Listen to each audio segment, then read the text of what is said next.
Ok. Lo primero que nosotros tenemos que tener en consideración es que cuando hablamos del Espíritu Santo, ¿verdad? Yo creo que yo les dije que habían formas de abordar la Biblia, ¿no?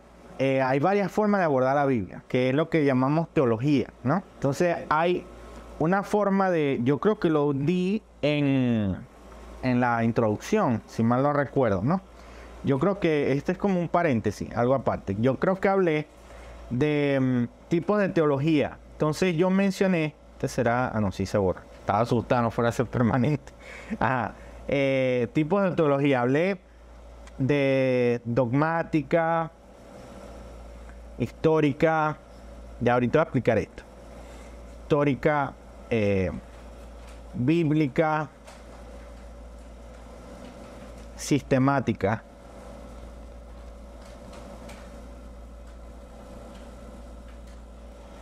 ¿Sí recuerdan o no recuerdan? ¿No recuerdan? Bueno, no importa. El asunto es que la teología tiene varias formas de ser abordada. Vamos a decir por un momento que la Biblia es teología. Vamos a verlo así por un momentico. Cuando se habla de dogmática, se habla de lo que el hombre concibe o entiende según su conocimiento, ¿verdad? Y ese conocimiento se transforma en una enseñanza particular, ¿ok? Que con el paso de los años se vuelve histórica. Y esa es la forma de abordar la teología desde la historia. Es decir, no es precisamente lo que nos está diciendo la Biblia hoy en día, actualmente, sino qué ha dicho la Biblia durante 2000 años de historia que tiene la iglesia. ¿Sí me explico? Entonces eso es teología histórica y dogmática, ¿se entiende? Ahora, la teología bíblica es diferente. ¿En qué forma? En que ella aborda la Biblia de forma en la cual la Biblia se presenta a sí misma. ¿Me explico? No es lo mismo que tú llegues a una persona, por hacer un ejemplo, que tú tengas una persona a tu lado, que es tu compañero, un amigo, algo así, y la vas a presentar a una persona, y tú vengas y cuando los introduces, tú le dices, mira, él es fulano de tal, es profesión, pues, tiene esta profesión, tiene esta familia, no sé qué, y se lo dices a la persona que estás presentándola. No es lo mismo que esa persona, sin que tú hables, diga, no, mira, mi nombre es tal y tal, mi profesión es esta, yo trabajo en esto, yo soy esto, etcétera, etcétera. ¿Sí me explico? Bueno, eso es lo que hace la teología bíblica. La teología bíblica, ella sola expone, ¿sí me explico? Por lo tanto, nunca va a ser lo mismo que las otras teologías y no va a tener el mismo orden y no va a ser los mismos temas. ¿Ok? ¿Sí se entiende? Ahora, teología sistemática, aquí donde estamos ahorita. En la teología sistemática tú agarras un tema puntual y te vas por toda la Biblia y empiezas a hablar de ese tema, y compilas, ¿verdad? Un concepto, una estructura de enseñanza, o de entendimiento, de conocimiento sobre ese tema, donde tu base es la Biblia. Pero como no es bíblica porque tú no estás respetando la forma en la cual la Biblia te da o te entrega los temas, sino que tú te vas directo y quieres saber, por ejemplo, del Espíritu Santo, que es lo que vamos a ver hoy. ¿Qué dice la Biblia del Espíritu Santo? Y te vas desde, no sé, Génesis y saltas para los profetas y después saltas al Nuevo Testamento. ¿Sí me explico? Entonces das tomando y estás construyendo sobre la base de todo lo que tú tomas un entendimiento. Eso es la teología sistemática. Por ejemplo, lo que hablamos, ciertas cosas que hemos hablado acá, involucran tanto esto como esto. Estas son las formas en las que le hemos abordado, desde la perspectiva bíblica y sistemática. Pero en ocasiones hemos tocado el tema de la historia. ¿Por qué? Porque hemos hablado de cuál ha sido la posición de la iglesia en ciertos temas y eso. No sé si lo he hablado aquí o lo he explicado, pero de todas formas. Y dogmáticamente porque hablamos de las tradiciones de los hombres. ¿Se acuerdan? Que hay tradiciones, que hay cosas que se hacen por tradición, pero la Biblia no la especifica. Ok. Entonces, trabajando esta área, vamos a estar aquí, en sistemática, en teología sistemática. Vamos a tratar de recopilar qué enseña la Biblia sobre el Espíritu Santo. Eso es lo que llamamos doctrina del Espíritu Santo o neumatología bíblica. ¿Por qué neumatología bíblica? Porque neuma, que es la palabra que se utiliza frecuentemente en el griego para describir al Espíritu Santo. Y neuma es en el griego una forma o significado de aire o de viento, ¿ok? Aire o viento. De ahí donde viene la palabra neumático, por decirle una palabra. Ajá. Sin embargo, la frase que se utiliza frecuentemente del Espíritu Santo en la Biblia, en el griego, pero ya como un término más preciso, que más que un término es como un nombre, como un título. No es lo mismo él que decir Juan, ¿me explico? Entonces, esto viene a ser ya como ese Juan, como un nombre, un titular, un adjetivo para el Espíritu Santo. Es Paracletos. Y el Paracleto es el que sostiene, como una forma de hablar de algo que sostiene, como esto, que sostiene la pizarra. ¿Sí? ¿Se explica? Ok, pero entonces las palabras neuma y logo se unifican para hablar de neumatología. Excelente, buenísimo. Ajá, pregunta, ¿cómo vemos nosotros al Espíritu Santo? Cuando hablamos de la apreciación, es decir, ¿qué entendimiento tenemos del Espíritu Santo? Cuando alguien dice la palabra Espíritu Santo, ¿qué se nos viene a la mente? ¿Qué es lo que así tenemos del Espíritu Santo? ¿Quién puede decir algo? Sencillo, breve. De lo que han escuchado en toda su vida, no importa lo que sea. Consolador. La tercera persona de la Trinidad. Tercera persona de la Trinidad, Consolador. ¿Qué más?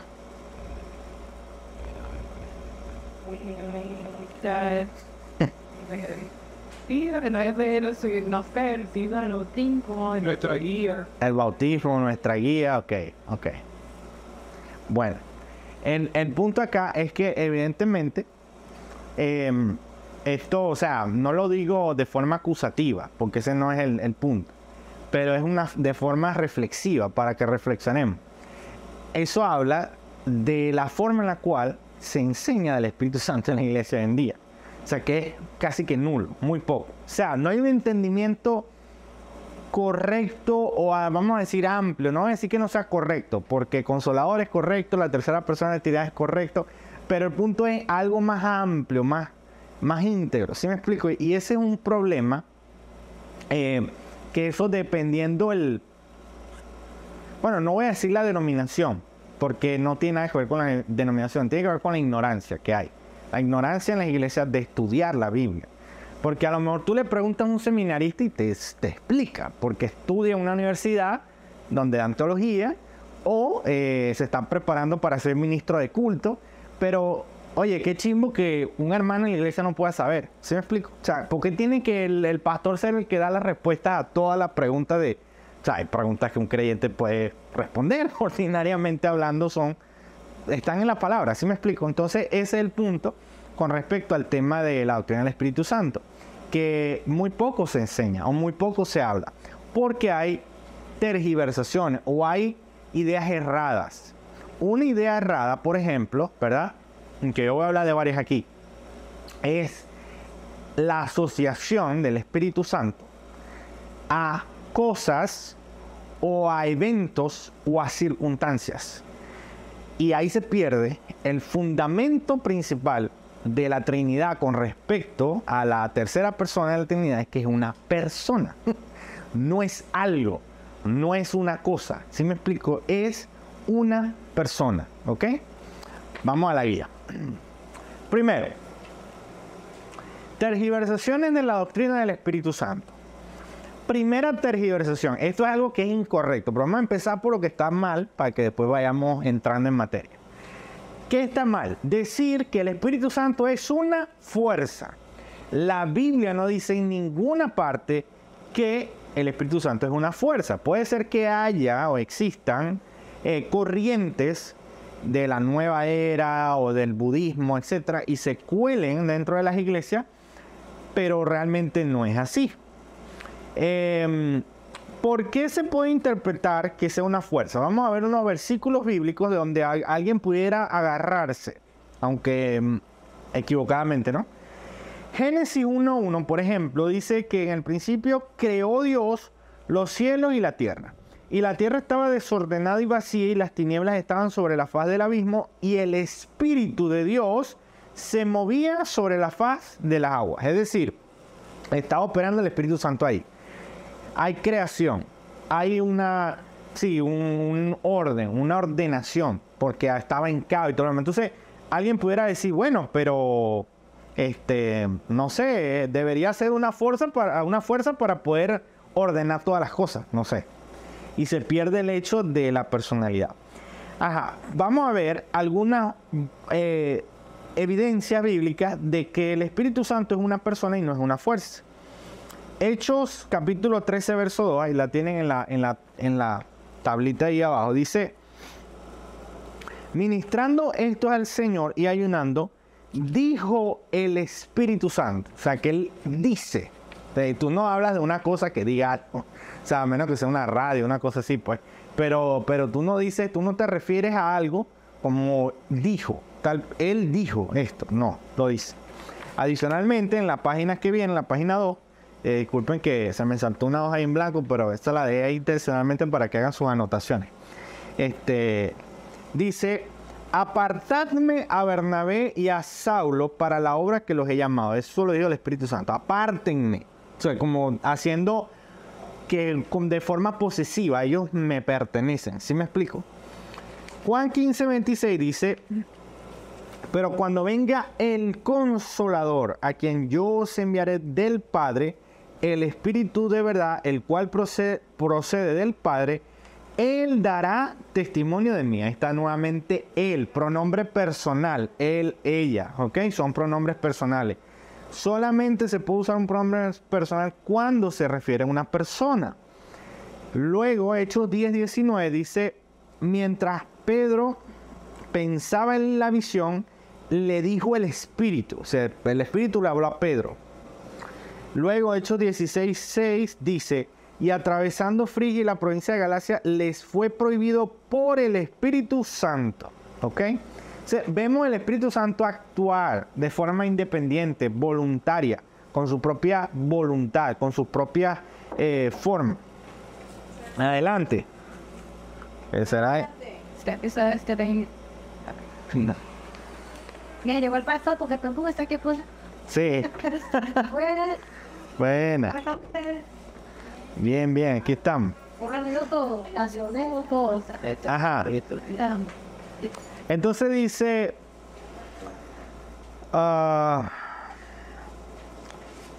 ahí hay una guía.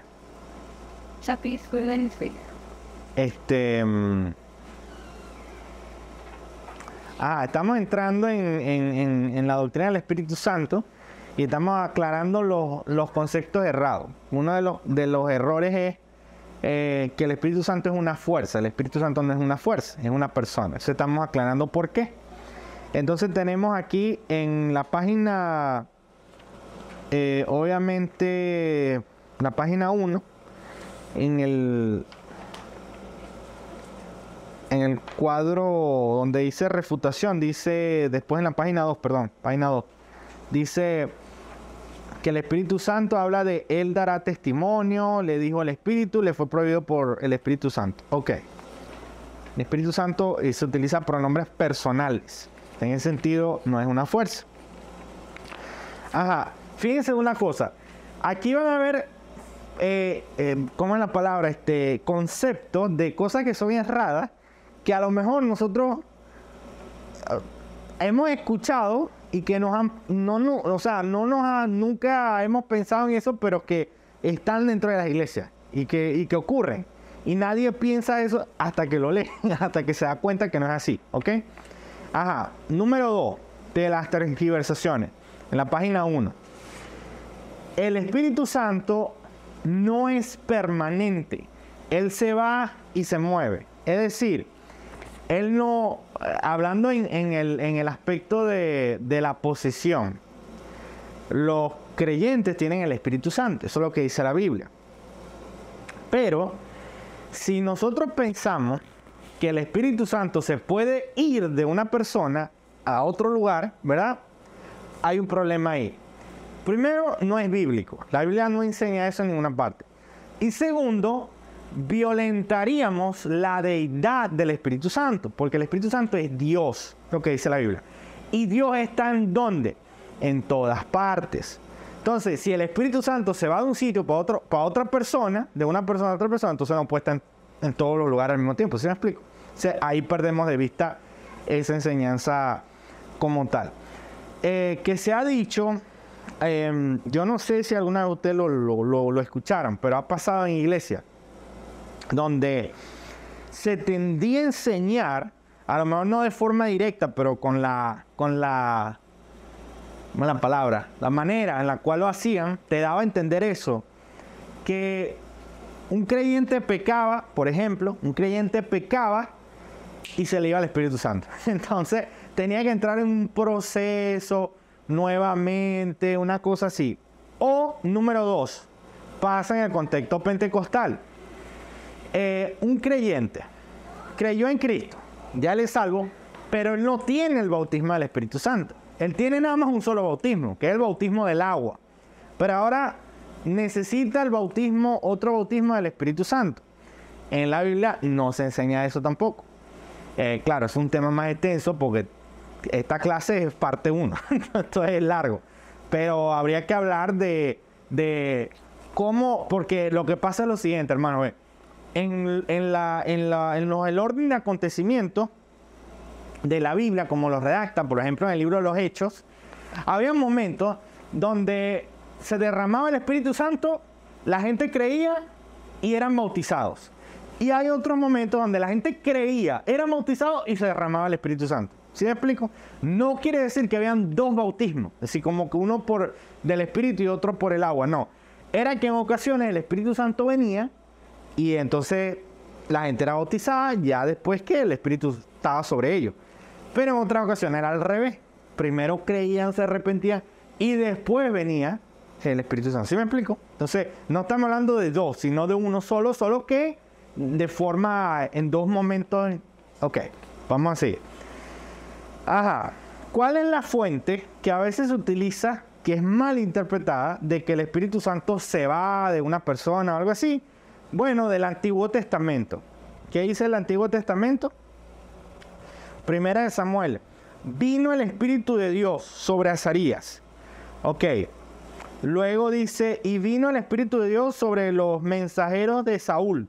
Y luego en Segunda de Crónicas, vino el Espíritu de Dios sobre Azarías. ¿Sí lo ven? Pero este vino era muy puntual. Y iba y entonces no quedaba, no permanecía. No estaba con... De hecho, estas son las únicas dos veces donde se menciona el Espíritu de Dios, y también cuando se hizo el tabernáculo, el templo, que el Espíritu Santo inspiró a los que trabajaron haciendo todo eso. Entonces, es una idea del Antiguo Testamento. ¿Qué dice el Nuevo Testamento? Efesios 1:13, esa es la refutación, el cuadro que está debajo. Escuchen bien esto. En él también vosotros, habiendo oído la palabra de verdad, el evangelio, vuestra salvación, habiendo creído en él, fuisteis sellados con el Espíritu Santo de la promesa. Un sello es algo que tú lo pones y es permanente. Tú cuando sellas algo, eso queda ahí. Tú no lo puedes volver. De hecho, la frase en la cual se utiliza el contexto histórico, en el cual se utiliza esa frase de que fuisteis sellados, es en la época donde cuando un rey o una nación quería enviar una información a otro rey, ellos agarraban la broma de la vela, de las velas, y la derramaban y le ponían un sello con una broma que era o de metal o algo así.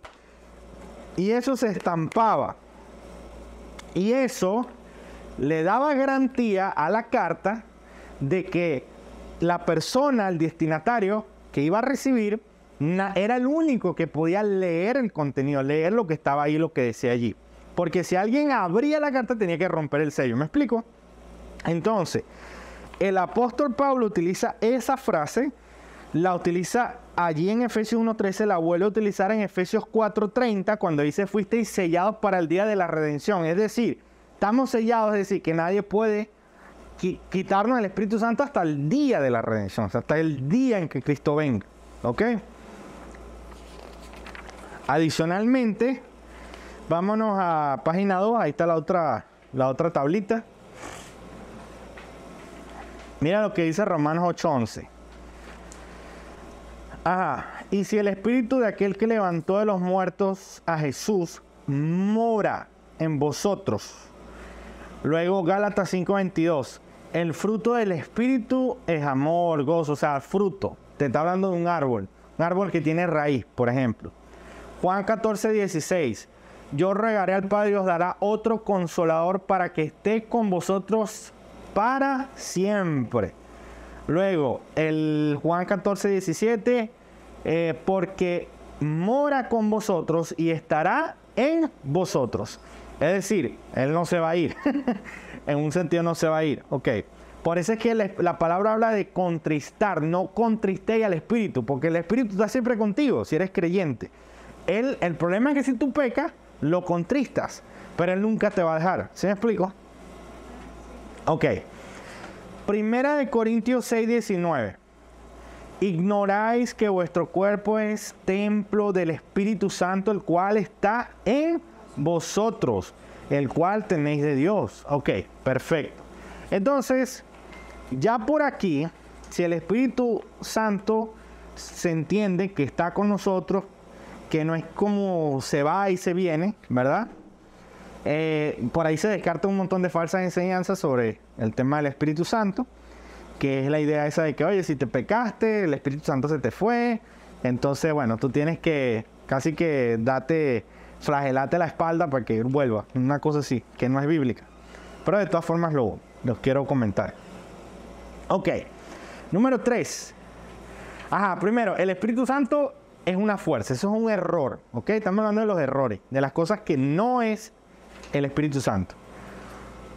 Ok, error número 1, el Espíritu Santo es una fuerza. Error número 2, el Espíritu Santo no es permanente, Él se va y se mueve y no está en todos lados, ok. Número 3, el Espíritu Santo no es el Espíritu de Dios, sino un sentimiento, una intuición o cualquier otra cosa emocional o sensacionalista. Esas palabras, bueno, ¿qué es eso? Sensacionalista. Bueno, eso, o sea, lo que es escandaloso, alarmante, que es público, que tiene que ver con un show. No, ni es una intuición, ni tampoco es un sentimiento. Yo siento. Entonces, que por estar con esas cosas, ahí por ahí hemos visto casos de personas que justifican el pecado diciendo que ellos lo sienten. Y ese sentir es de parte de Dios, una locura. Pero bueno, ¿cuál es la malinterpretación o qué se malinterpreta? ¿Qué es lo que se malinterpreta? Bueno, mire, en 1 Corintios capítulo 12 y capítulo 14, el apóstol Pablo habla de los dones del Espíritu Santo, ¿ok? Pero en Romanos capítulo 12 también habla de los dones. El asunto es que en la gente que lamentablemente es así, a veces muchas personas que son creyentes solamente asocian al Espíritu Santo con eso, con dones. Y dones que aparecen en Corintios, don de profecía, hablar en lengua, sanidades, milagros, etcétera, etcétera, lo extraordinario, ¿ok? Pero tú te vas a Romanos 12 y no es tan extraordinario. Habla de el que da, el que sirve, el que tiene fe. Es como más cotidiano. Y a Corintios es como que más a lo extraordinario. Y sin embargo, en 1 Corintios 12 y en 1 Corintios 14, en todo el medio, es decir, medio a medio, eso fue intencional deliberadamente por el apóstol Pablo, está el capítulo más extenso en toda la Biblia que se habla del amor. Todo. Un capítulo entero. 1 Corintios capítulo 13. Tú lo lees y es el amor. No tiene nada, bueno, sí tiene que ver con el tema de los dones.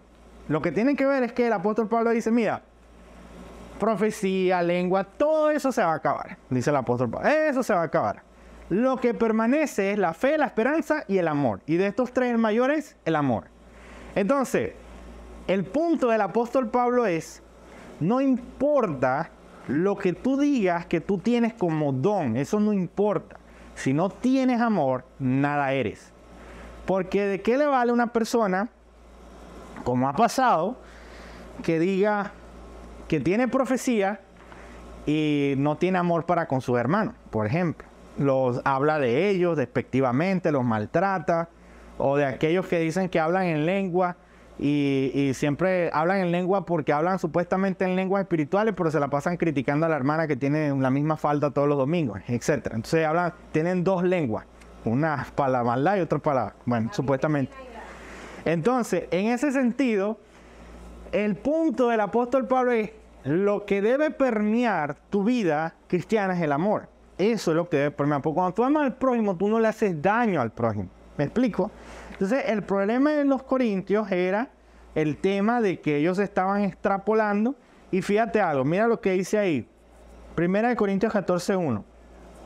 Seguir el amor. Luego. Estos son los versículos donde se agarran.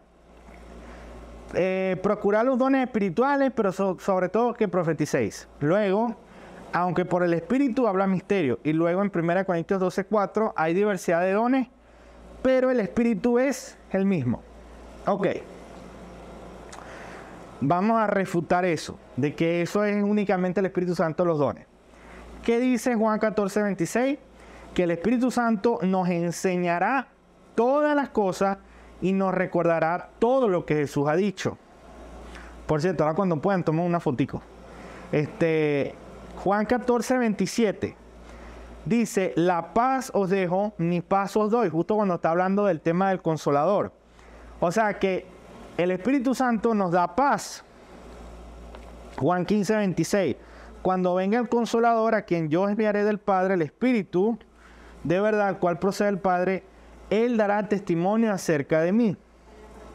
Página 2. Juan 16:8. Miren, esto es una de las enseñanzas más fundamentales y esenciales sobre el Espíritu Santo. Un creyente que no conozca esto, hermano, es porque o sea, tiene que de verdad estudiar, porque esto es muy básico. Cuando Él venga, el Espíritu Santo, que dice, ¿cuál es el oficio del Espíritu Santo, por ejemplo? Cuando Él venga, convencerá al mundo de pecado, de justicia y de juicio. Miren, cuando nosotros salimos a predicar, cuando ustedes salen a predicar sobre Cristo,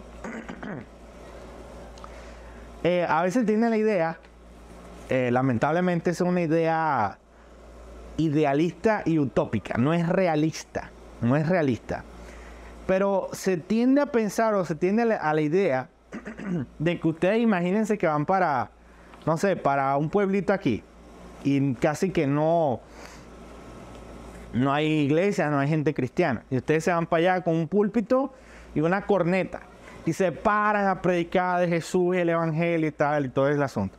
¿Ustedes creen que la gente se va a convertir por masa y lo van a agarrar a ustedes y lo van a tirar en el aire? Nuestro Salvador vino a predicarnos de Jesús. Y eso es lo que está en la mente, lamentablemente, de muchos ahorita hoy en día. Porque para ellos, como el mundo te vende éxito, ellos relacionan el éxito del mundo, el éxito empresarial, el éxito no sé qué, y lo mezclan con el Evangelio. Y ellos creen que esa debe ser la respuesta.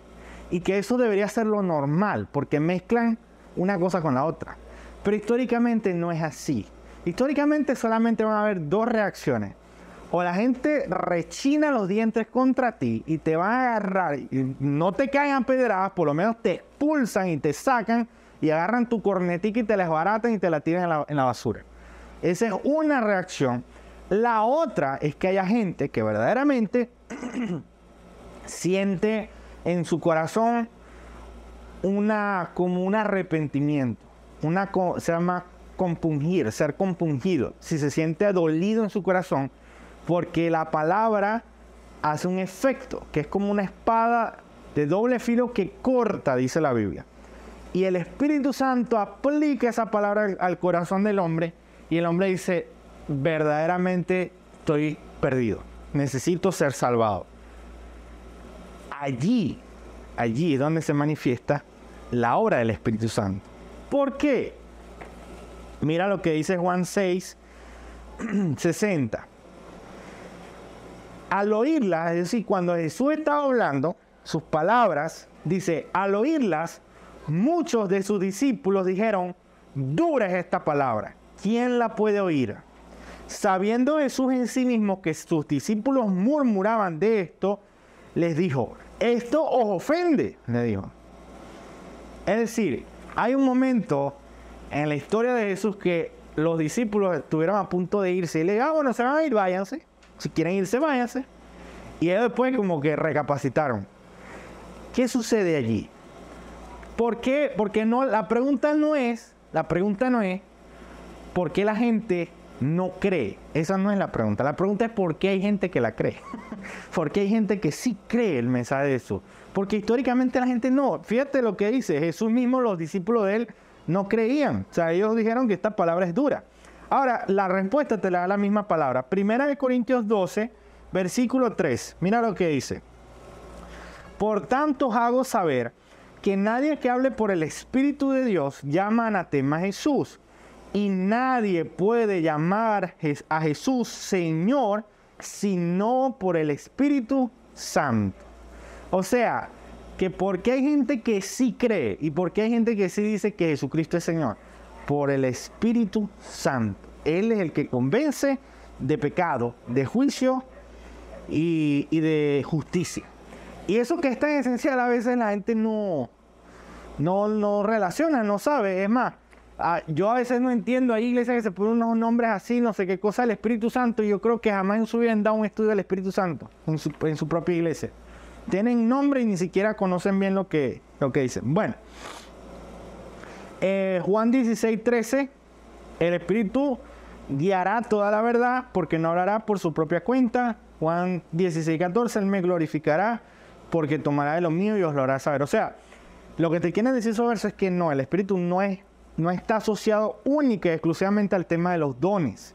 No, el Espíritu Santo es una persona y tiene unas funciones y oficios, así como Jesucristo tiene oficios. ¿Se acuerdan que hablamos de los oficios de Cristo? Sacerdote, profeta, rey. Bueno, el Espíritu Santo también tiene oficios.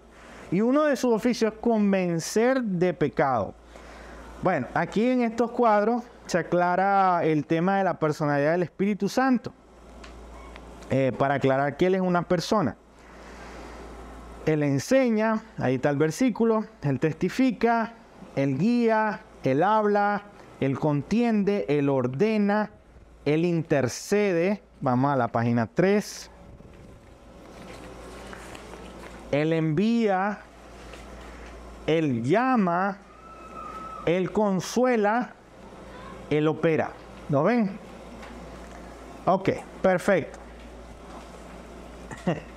Como una vez un pastor que tenía más de 7 u 8 años pastoreando me preguntó, hermano, ¿tú sabías que el Espíritu Santo tiene atributos? Y yo no sabía, me entero que el Espíritu Santo tiene atributos. Pero sí, el Espíritu Santo tiene atributos. Así como se dice que Dios es omnisciente, omnipresente, omnipotente, Jesús, todo esto, tiene también el Espíritu Santo, ¿tiene atributos? Sí, tiene atributos. Número 1, el Espíritu Santo es omnipresente, está en todos lados. ¿Dónde aparece en la Biblia? Salmo 139. ¿A dónde puedo irme de tu espíritu? ¿Dónde puedo huir de tu presencia? ¿Ok? El Espíritu Santo está en todos lados. El Espíritu Santo es omnisciente. Él lo sabe todo. Dios, 1 Corintios 2:10, nos lo reveló por el Espíritu porque el Espíritu todo lo escudriña, aún lo profundo de Dios. Y si Dios es infinito, entonces, bueno, Él escudriña lo profundo de Dios, imagínate. Luego, Ezequiel 11:5, el Espíritu del Señor vino sobre mí a proclamar y dice, y yo conozco sus pensamientos. Es decir, el Espíritu los conoce. El Espíritu Santo es eterno. Hebreos 9:14, el cual mediante el Espíritu eterno, el Espíritu Santo es omnipotente, todo lo puede. El Espíritu de Dios me hizo, dice Job. El soplo del omnipotente me dio vida. Luego, 2 de Timoteo, Dios no nos ha dado espíritu de cobardía, sino de poder. Romanos 8:11. El que levantó de los muertos a Cristo Jesús vivificará también vuestros cuerpos mortales por su Espíritu, que mora en vosotros. El Espíritu Santo es amor. Romanos 15:30. Os ruego por nuestro Señor y por el amor del Espíritu. El Espíritu Santo obviamente es santo, que fue declarado Hijo de Dios con poder según el Espíritu de santidad. Eso es Romano. El Espíritu Santo es glorioso. 1 Pedro 4:14. Porque el glorioso Espíritu de Dios. Ok, perfecto. Número 4. Los oficios del Espíritu Santo. Cuando hablamos de que cuando Él venga, convencerá al mundo de pecado, hay algo que se llama regeneración espiritual. Vamos a la página 4. Número 1. Página 4. Él dice, el apóstol Pablo dice en Efesios 2:1, y Él os dio vida a vosotros cuando estabais muertos en vuestros delitos y pecados. ¿Por medio de quién? Por medio del Espíritu Santo. Esto se llama también el nuevo nacimiento. Efesios 2:5, estando nosotros muertos en pecado, nos dio vida juntamente con Cristo. Luego Colosenses 2:13, también lo dice. Luego Juan 10:10, por eso Jesucristo dijo, yo he venido para que tengan vida, para que la tengan en abundancia. Ahora ellos dirán, bueno, pero ¿qué más vida? Estamos vivos. Pero ¿a qué se refería él a esto? A la vida espiritual. Ahora, estos conceptos va a quedar mejor aquí explicado. Apocalipsis capítulo 20, versículo 5. Mira lo que dice. Pero los otros muertos no volvieron a vivir hasta que se cumplieron 1000 años. Esta es la primera resurrección. Bienaventurado y santo el que tiene parte en la primera resurrección. La segunda muerte no tiene potestad sobre esto, sino que serán sacerdotes de Dios y de Cristo y reinarán con él 1000 años. Ok, perfecto. ¿A qué se refiere primera resurrección, segunda muerte, etcétera, etcétera? Aquí está explicado en esta barrita. Miren, primero que nada, la primera resurrección es una resurrección espiritual. Es una resurrección donde el Espíritu